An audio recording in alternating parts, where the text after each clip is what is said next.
Glória a Jesus. O tema da nossa mensagem hoje é sola fide, somente a fé. Amém? Efésios capítulo 2, verso 8 e o verso 9. Quem achou, diga amém. Porque pela graça sois salvos por meio da... E isso não vem de vós, é dom de Deus. E não de obras, para que nenhum homem se glorie. Agora vamos lá para Abacuque. Abacuque capítulo 2. Abacuque capítulo 2, verso 4.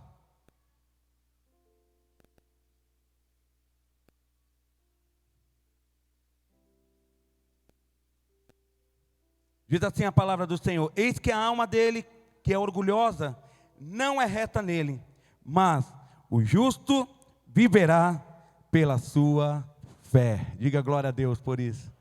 Feche os seus olhos, vamos orar. Pai, obrigado pela tua palavra. Tua palavra, Senhor, é direção, é o alimento, é a convicção em nosso espírito. Queremos caminhar, Senhor, segundo a tua palavra. Venha trazer, Senhor, um novo entendimento a cada um de nós que estamos aqui. Dai-nos, Senhor, compreensão das Escrituras. E a tua palavra que é vida, venha gerar em nós vida nessa noite. Venha, Senhor, trazer, Senhor, consciência, trazer direção. Amplia, Senhor, o nosso conhecimento através da tua palavra. Senhor, que possamos ter uma boa terra nessa noite. Que tenhamos um bom coração para receber dessa preciosa semente. E que a tua palavra em nós venha frutificar, venha dar fruto, e todo fruto será para a tua glória. Glorifica o teu nome enquanto essa mensagem é glorificada, Senhor. Que a tua presença venha trazer evidências em nosso meio, enquanto de ti falamos. Honramos o teu nome e te agradecemos, em nome de Jesus. Você pode dizer amém? Amém. Se assenta no seu lugar, em nome de Jesus. Preste bastante atenção. Se você quiser anotar, tá bom? Pode ficar à vontade para fazer a sua anotação. Hoje é a quarta mensagem dessa série, e nós vamos falar sobre mais uma coluna da Reforma Protestante, sola fide, somente a fé. Amém? Para que nós possamos começar o que a Bíblia diz acerca da fé. Amém? A fé para a justificação. É sobre isso que nós vamos falar hoje. A fé para a justificação, para perdão dos nossos pecados, para a salvação de todo o homem. Amém? Mas vamos um pouquinho para o contexto. O porquê que foi tão importante na Reforma Protestante. Martinho Lutero, que há mais de 500 anos atrás, foi uma de suas teses, amém? Uma das suas reputações contra o que era pregado dentro daquele sistema religioso da Igreja Católica Apostólica Romana, da qual pregava-se que os pecadores eram justificados sim pela fé, porém, precisava de uma acréscimo, precisavam de obras. Os pecadores eram justificados por fé e obras.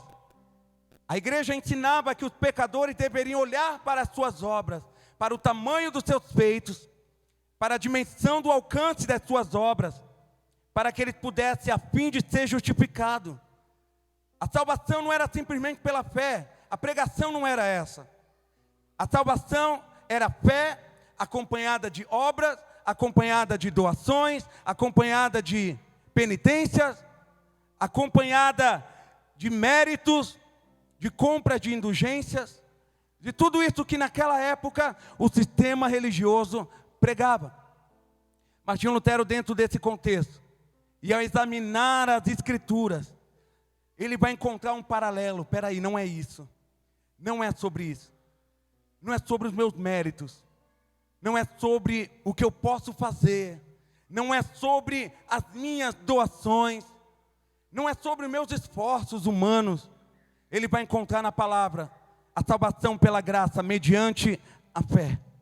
Isso não vem de nenhum homem, isso não pode vir de um sistema, isso não pode vir de uma filosofia, isso não é capaz de sair de uma mente humana, isso não vem de homem, isso vem de Deus, isso é dom de Deus, é presente de Deus para aquele que crê.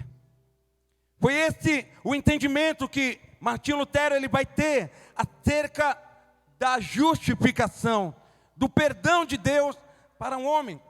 Entenda uma coisa, Deus é santo, amém? Deus é santo, Deus não pode compactuar com um pecado. Isaías 59 vai dizer que os nossos pecados fazem separação entre nós e o nosso Deus, de forma que entre nós e Deus é um abismo. Os nossos pecados nos afastam do Senhor. Abacuque 3 vai dizer que os olhos do Senhor são tão puros que Ele não pode contemplar o mal. E o Salmo 139 vai dizer que em pecado nos gerou a nossa mãe. Nós somos gerados em pecado. A nossa natureza carrega a desobediência daquele homem no Éden, de Adão. Nós herdamos essa natureza, nós carregamos esse pecado. Então, uma conta rasa e rápida, um homem com pecado, um homem cheio de pecado, ele jamais poderia estar diante de Deus. Ele jamais poderia se apresentar diante do Senhor, o justo.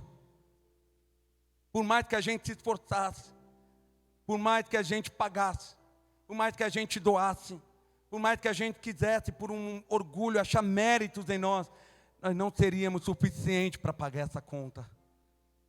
A nossa conta era muito alta. Amém? O pecado, o que separa um homem de Deus. Mas Jesus vem e através da sua obra redentora, através da sua entrega na cruz, ali no Calvário, Ele paga o preço que nem ouro nem prata é capaz de pagar.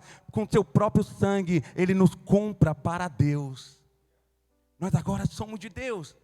E à medida que eu acredito na obra de Cristo, na obra redentora de Jesus na cruz, eu sou justificado. Vamos voltar um pouquinho para o contexto, lá de 1517. Olha o que aconteceu. A igreja pregava que a salvação precisava ter um acréscimo, precisava de obras, precisava de méritos, precisava de doações, de compra de indulgência, de penitências. Martinho Lutero se levanta no meio disso para dizer: não, sola fide, somente a fé. Somente a fé é suficiente. É a fé. A salvação que Cristo nos dá é mediante a fé. Isso é dom de Deus. E o que acontece? Isso trouxe uma grande perturbação no sistema religioso. Aquelas pessoas que usavam da própria Bíblia para enganar os seus fiéis, usavam da própria palavra para se engrandecer, para posses, para conquistas. Os olhos de muitos estavam sendo abertos. Muitos fiéis da igreja agora, com seus olhos abertos, entendendo as verdades das Escrituras e tendo consciência de que o que há de maior relevância não é a palavra de um homem, mas é o que a Bíblia diz. Muitos abriram os olhos e começaram então a entrar nesse movimento do protestantismo da sua época. Se aliaram a Martinho Lutero e começaram ali um grande movimento, como uma oposição ao sistema de Roma. Irmãos, se passaram 30 anos, exatamente, depois de 30 anos, em 1547, a Igreja Católica Apostólica Romana faz um concílio, é o chamado Concílio de Trento. Concílio de Trento reúne aquelas pessoas para uma seguinte pauta: será que realmente a salvação é somente pela fé? Esse era o assunto do concílio. Papa, cardeais, bispos, vigários, todas as pessoas que compunham a cúpula religiosa da época se reuniram em Trento para aquele concílio, e a pauta era essa. Foi dito naquele concílio que se mais pessoas fossem adeptas à verdade, eles consideraram a verdade, a essa verdade da qual o movimento da reforma protestante pregava, se mais pessoas abrissem os seus olhos, eles não teriam mais condições de se destacarem na sociedade, eles teriam seu poder tomado. A maior preocupação não era sobre o que a Bíblia dizia, mas a maior preocupação era o poder que se perderia, a influência que se perderia. E eles finalizaram aquele concílio de Trento dizendo o seguinte: a todos que aceitarem que a salvação é somente pela fé, sejam excomungados da comunidade. E se ser excomungado não for o suficiente, sejam eliminados. O concílio de Trento finalizou sua reunião com essa sentença: se aceitar que a salvação é só pela fé, sejam excomungados. Mas se ainda continuarem causando tumulto, sejam eliminadas. Mas, irmãos, o sangue dos mártires da igreja, eles não foram esquecidos. Todo o sangue cristão que se derramava na terra era como uma semente, mais cristão se levantava. Mais cristão se levantava. E nós estamos aqui desfrutando de uma liberdade, irmãos. Nós estamos aqui desfrutando de uma liberdade tão poderosa. Nós podemos sair da nossa casa tranquilamente, colocar a nossa roupa, vir à casa do Senhor, andar com a nossa Bíblia debaixo do braço. Temos o horário do culto para nós nos encontrarmos aqui, poder declarar a nossa fé publicamente, sem medo de uma retaliação. Nós estamos aqui. Mas nós estamos aqui não simplesmente porque um compromisso está nos unindo. Nós estamos aqui porque os nossos olhos se abriram. Tudo que é de Deus é por meio da fé. Aquele que crê que Deus existe, aquele que se aproxima de Deus, creia. Ou seja, tenha fé que Ele existe e que Ele é galardoador daqueles que o buscam. Quando vieram buscar o Senhor aqui nessa noite, aleluia. Ele é galardoador. Deus gosta de dar presente, irmãos. Deus gosta de dar presente ao seu povo. É uma cultura de Deus isso. Essa generosidade que o pastor Tiago falou aqui. O dar. O poder ter a alegria de fazer parte da alegria do outro. De poder fazer parte da alegria do que está acontecendo na vida de alguém. Isso está no coração de Deus. Isso precisa estar no nosso coração também. É uma característica de Deus presentear. Por isso que Efésios vai dizer, a salvação é pela graça mediante a fé, e não vem de vós, é dom é presente de Deus. É um presente de Deus. E tem uma frase que eu anotei aqui, o reverendo Hernandes Dias Lopes, ele tem uma frase muito conhecida acerca dessa fé para a justificação, fé para perdão, fé para a salvação. Ele diz assim: a fé é as mãos estendidas de um mendigo para receber o presente de um rei. Isso é a fé.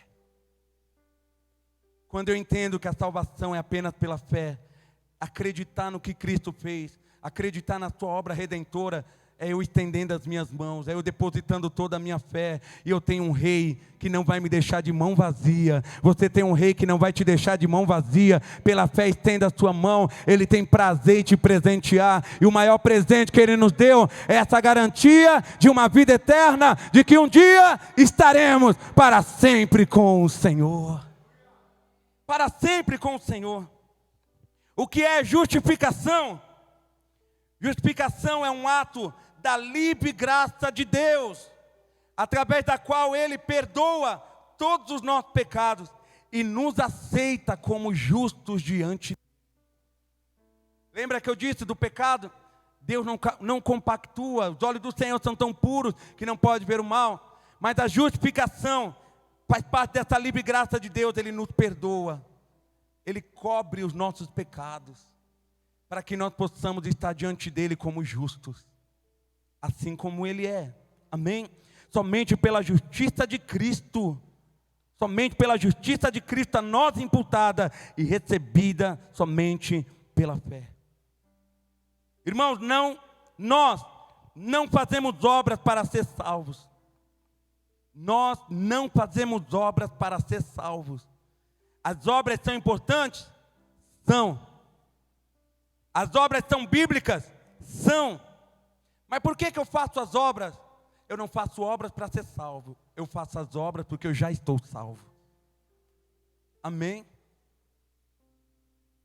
Mas pastor, então quer dizer, estou salvo, preciso fazer mais nada, eu estou aqui na minha, eu fico aqui no meu canto? Não.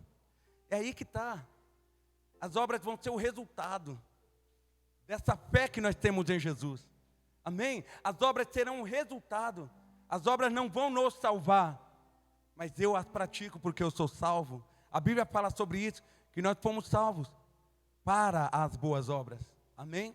Para boas obras, para praticar as boas obras que de antemão foram determinadas pelo Senhor.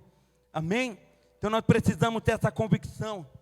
Nós precisamos, como igreja, olhar para o que Cristo fez e acreditar no que Cristo fez. Acreditar. Tem muitas pessoas que têm vivido uma perseguição na sua própria mente. Eu vou fazer uma pergunta aqui, não responda. Responda para você. Se eu perguntar para vocês que estão aqui, Quem aqui tem a certeza da sua salvação? Alguns podem levantar as mãos e dizer: pastor, eu tenho certeza da minha salvação. Talvez tenha outras pessoas que vão dizer assim: pastor, Jesus podia demorar mais um pouquinho. Jesus poderia dar um tempinho lá. Se Jesus voltar agora, vai dar ruim. Você é essa pessoa? Você já pensou isso já? Quem é você nesse cenário? Amém? Quem é você nesse contexto?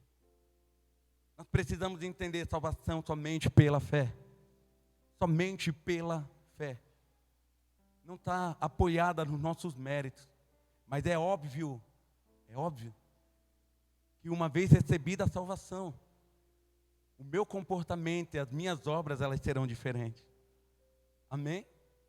É óbvio que uma vez recebida a salvação do Senhor, receber essa alegria do reino em mim, receber essa transformação de mentalidade, eu não vou mais pensar com a cabeça que eu tinha antes. Eu não vou pensar com as ideias que eu tinha antes. Eu não vou me dobrar a um mundo que está passando diante de mim com tantas propostas, tantas bandejas, com tanta facilidade. Pelo contrário, recebida a salvação de Cristo, eu agora estou num processo de aperfeiçoamento. Ele começou uma boa obra em mim. Então logo eu entendo que eu agora, como salvo, eu estou totalmente comprometido com aquilo que Deus é comprometido. Estou comprometido com aquilo que Deus é comprometido. A minha vida precisa se inclinar a amar o que Deus ama. Amém? A almejar o que Deus almeja. Nós precisamos entender que uma vez salvo, essa é a nossa maior conquista. As perdas dessa terra não vão mudar a minha fé. As perdas que acontecerem aqui não podem me desanimar. As perdas que existirem aqui não podem apagar essa chama que arde dentro de mim. Muito pelo contrário, uma frase interessante dos reformadores, eles diziam assim: a maior recompensa do cristianismo é o próprio Cristo. É o próprio Cristo. Receber a salvação pela fé, receber a Cristo na sua vida, é tê-lo em sua vida. Então essa é a nossa maior recompensa. Não é o que eu ganhei hoje, o que eu perdi ontem, ou ainda o que vai acontecer. A maior recompensa do Evangelho é o Cristo das Escrituras, é o Cristo de Deus habitando em nós, é pertencer a Ele. Então nós não fazemos obras para ser salvos, mas nós fazemos obras porque já estamos salvos. Amém? Não se desgaste, irmãos. Como salvo, nós precisamos aprender a descansar no amor, na graça e nos méritos que Cristo conquistou na cruz. Os méritos de Cristo na cruz são suficientes para nos tornar justos diante de Deus. Amém? São suficientes para nos tornar perdoados diante de Deus. São suficientes para pagar a nossa dívida que nós tínhamos por causa do pecado. Precisamos aprender a descansar no amor, na graça e nos méritos, e não nos nossos esforços. Se esforce para as boas obras. Amém? Se esforce para as boas obras. Tem pessoas querendo fazer coisas porque estão com medo de perder a salvação. Tem pessoas que estão deixando coisas não porque estão amando a Deus, mas porque estão com medo do inferno. Tem pessoas que estão abandonando algumas coisas, não é porque Deus não gosta daquilo, é porque eu tenho medo de arder no inferno. Eu já ouvi muito disso, irmão, de pessoas falando isso. Você vai conversar às vezes com uma pessoa e você vai questionar o porquê daquela transformação. Por que você está deixando de fazer tal coisa? É difícil alguém responder: estou deixando porque eu amo a Deus e Deus não ama aquilo. A pessoa: não, tem que deixar, tem que parar com isso, né? Porque Jesus volta aí a qualquer momento. Eu posso ir para o inferno e isso e aquilo. Descansa. Descansa no amor e na graça de Deus. Descansa nos méritos de Cristo que Ele conquistou na cruz. Não nos seus próprios esforços. Se esforce para as boas obras. A salvação é por meio da fé. E as boas obras é resultado de um crente salvo. De um crente salvo. Se eu não sei o que fazer, eu procuro as Escrituras. Se eu não sei como lidar, eu procuro as Escrituras. Se está difícil pelo que eu estou sentindo, olha o que a palavra está dizendo. Nós lemos lá em Abacuque: o meu justo viverá pela fé, não é pelo que sente. A A fé não sente. Estou sentindo fé. Mentira, está sentindo nada. Fé não é sentimento, não. Fé não é arrepio. Fé não é olho saindo lágrima. Fé não é perder as forças e cair no culto. Amém? A fé não é isso. A fé é convicção, é certeza. A Bíblia está dizendo: o meu justo viverá pela fé. Ou seja, ele não vai viver pelo que sente, ele vai viver pelo que ele acredita, pelo que ele crê, pelo que ele sabe que vai acontecer. É sobre isso. Senão nós vamos ser crentes emocionados. E quando a emoção acabar, acabou o teu cristianismo. Nós vamos ser crentes emocionados, estamos emocionados, aí nós vamos consertar o casamento. Estamos emocionados, nós vamos lá pedir perdão. Estamos emocionados, nós vamos lá pagar a conta, a dívida, vai lá limpar o nome. Estamos emocionados, nós queremos fazer revoluções. Mas quando a emoção acabar, acabou o teu cristianismo? Acabou, largou teu casamento? Desonrou o teu nome? Não obedece mais pai, mãe, não honra mais ninguém? Quando acabar a emoção, vai largar de novo aquilo? Vai voltar para as práticas antigas? O justo não viverá pelo que sente, o justo viverá pela fé. Viverá pela fé. É isso que a palavra diz. E a Bíblia ainda vai dizer com mais maturidade, hein? Segura os cintos aí e aperta. A Bíblia ainda vai dizer que se ele recuar, a minha alma não tem prazer nele. Pesado, né? Mas são palavras do Senhor. É a palavra de Deus. Nós temos recuado porque perdemos a fé. Porque nós queremos sentir, queremos tocar. Nós precisamos ver alguma coisa. Nós estamos olhando assim porque nós queremos ver. A gente está com medo do próximo passo porque a gente quer ver. Mas não é sobre isso, é sobre a fé. Fé é acreditar naquilo que Jesus já falou. Não é? Fé é acreditar naquilo que já está escrito. A Bíblia está dizendo o quê? Que o marido ele deve amar a sua esposa como Cristo amou a igreja. Aí ele quer esperar sentir o amor. Vai ter dias, irmão, você vai querer talvez devolver para o pai e para a mãe, a esposa. Como tem dia que a esposa vai querer te devolver para alguém também. Aí vai esperar sentir. Não é um desabafo não, tá, gente? Vai esperar sentir. Viver pela fé é viver por uma decisão. Amém? É viver por uma decisão.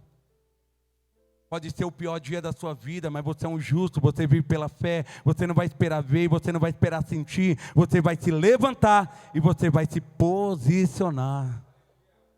Você vai se posicionar lá no seu trabalho. Você não vai esperar alguém olhar para você e lembrar de você. Você não vai esperar. Você vai se posicionar. José estava preso dentro de uma prisão, e aquela prisão era um calabouço. Nem a luz do dia entrava lá. Ele estava ali, preso. Mas mesmo naquele ambiente, naquela condição, ele foi determinado, ele foi posicionado. Não esperou o rei lembrar. Quem ele achava que lembraria dele, quando chegou diante do rei, se esqueceu. Se esqueceu dele, nem lembrou. Não é sobre o que o ambiente me proporciona, não é sobre os estímulos que a circunstância pode me trazer para querer me impulsionar para algo, mas é quanto eu estou cheio da palavra de Deus, o quanto a Bíblia habita em mim, o quanto essa verdade está na minha vida, é o suficiente para que por meio da fé você tome uma posição. Eu vou organizar o meu casamento, eu vou descer as águas do batismo, eu vou perdoar o meu irmão, eu vou perdoar a minha irmã, eu vou se envolver no que Deus está fazendo nesse tempo, eu vou servir sem esperar ser servido, eu vou lembrar sem precisar ser lembrado, eu vou amar sem esperar nada em troca. Posição: o justo viverá pela fé. O Senhor está nos chamando aqui nessa noite para que a gente pegue os nossos argumentos e, amém? Pegue os seus argumentos e jogue. Não é sobre os nossos méritos, não é sobre os nossos esforços, amém? Nós não vivemos pelo que vemos, nós vivemos pelo que cremos. Então descanse, fala para o teu irmão, descansa na graça de Deus, irmãos. Descansa na graça de Deus, Ele vai te dar sabedoria. A jornada não é fácil não, amém? A porta é estreita, o caminho é apertado, mas é um único que vai nos levar à salvação. É um único. Amém? É o único caminho que nos leva até a salvação. Vamos olhar para a obra redentora de Cristo. Vamos colocar toda a nossa fé no que Cristo fez na cruz, porque a justiça de Deus é revelada em nós através de Jesus. Amém? Através de Jesus. Então, quando eu olho para o que Cristo fez, eu vejo que existe um acesso, uma oportunidade, há uma porta que está aberta, há uma graça me convidando para que eu não seja mais escravo do pecado, mas para que eu possa receber o Filho. Amém? Para que eu possa recebê-lo na minha vida, receber esse perdão e para que eu possa desfrutar da eternidade que Ele tem para mim. Para que você desfrute de uma eternidade que Deus tem para você. Em nome do Senhor Jesus. Talvez você é alguém que está aqui sentado hoje, que está fazendo coisas. Fazendo coisas. Você não descansa. Você não descansa porque você quer impressionar Deus. Você quer impressionar alguém. Você quer de que de alguma forma, uma aprovação de Deus aconteça nos teus dias e você está fazendo. Não é o problema o fazer algumas coisas para Deus. O problema é a intenção das quais eu faço. A intenção pela qual eu estou fazendo algo para Deus. Você está cansado, você não desfruta de mais nada. Você não desfruta da graça, do amor de Deus. Eu falei hoje aqui com o pessoal na reunião aqui da liderança. O bom pastor, Salmo 23. O bom pastor, o que a Bíblia fala? Ele nos leva às águas tranquilas. Refrigera a nossa alma. E nos guia por veredas da justiça. Nós estamos querendo fazer para impressionar Deus, para que nós sejamos salvos. Amém? Mas o bom pastor está dizendo para ti, você pode descansar em mim. Você pode também descansar em mim. Amém? Faça o que você precisa fazer, claro. Mas não para impressionar ninguém. Não faça para querer que alguém te aplauda ou te aprove. Pelo contrário. Faça porque você tem a convicção que você foi salvo. Salvo pela graça, mediante a fé em Cristo Jesus. Salvo porque olha para a obra redentora de Cristo e acredita naquilo que foi feito. E entende que aquele preço foi por causa de você, te limpou, te resgatou. Deus nos tirou do lamaçal, nos tirou daquele lugar de tanta sujeira, do lugar onde nós estávamos, da onde nós vivíamos, daquilo que nós fazíamos, das nossas antigas práticas. Deus nos tirou desse lugar. Deus nos colocou sobre uma rocha, essa rocha é Cristo. Deus nos colocou sobre uma rocha, firmou os nossos passos nessa rocha, ou seja, nos colocou no modelo de Cristo, amém? Imprimiu em nós a vida do seu próprio Filho, a vida de Cristo, colocou em nossos lábios um novo cântico, trocou as nossas vestes. Precisamos descansar nisso que Deus está fazendo, amém? Quero que você saia daqui hoje com a convicção de que por causa dessa fé, por meio dessa fé, você é salvo em Cristo Jesus. Você é salvo em Cristo Jesus. Se fosse por obras, não ia precisar Jesus falar que naquele dia, no final, muitos vão dizer, Senhor, Senhor, mas não entrarão no reino dos céus. Naquele dia muitos dirão, Senhor, Senhor, vão saber falar a linguagem evangélica, vão saber usar as roupas evangélicas, vão poder ter até uma Bíblia debaixo do braço, vão ter performance de cristão, mas naquele dia não entrarão no reino dos céus. A igreja apostólica romana ensinava os seus fiéis a olharem para fora, para as suas obras, para serem justificados. A palavra do Senhor nos ensina, olha para dentro, para a sua condição, e coloca os seus olhos em Cristo para a tua salvação. Para a sua salvação. Somente a fé. Amém? Não tem acréscimo. Somente a fé. Somente a fé. Realize as suas obras, porque você é salvo em Jesus. Faça as suas obras, não para impressionar Deus, pessoas, comunidades, para que alguém veja, para que alguém aplauda. Não, faça porque alguém te salvou um dia, e a forma com a qual você é grato pelo presente que você recebeu, né, da salvação. Não porque estão impondo a não porque você se sente obrigado a fazer, pelo contrário, é gratidão. O coração do salvo, ele é grato. Então ele é grato, ele quer cuidar de alguém, ele quer pregar o evangelho da salvação para alguém, ele quer levar mais pessoas por esse caminho a encontrar Jesus. Eles querem ser como uma árvore, sabe, no meio do caminho, que alguém vai escalar para ver Jesus passar, para que haja salvação naquela casa. Esse é o coração de um salvo. Amém? Então não faça para impressionar, faça porque você recebeu o teu maior presente. Amém? E a nossa maior riqueza, e a nossa maior conquista é o Cristo do nosso cristianismo. Dá uma glória a Deus por isso. Dá uma glória a Deus por isso. Somente a fé. Fala comigo, somente a fé. Diga, somente a fé. Essa fé no Filho de Deus, que nós somos mais do que vencedores em Cristo Jesus. Amém? Fica de pé no seu lugar.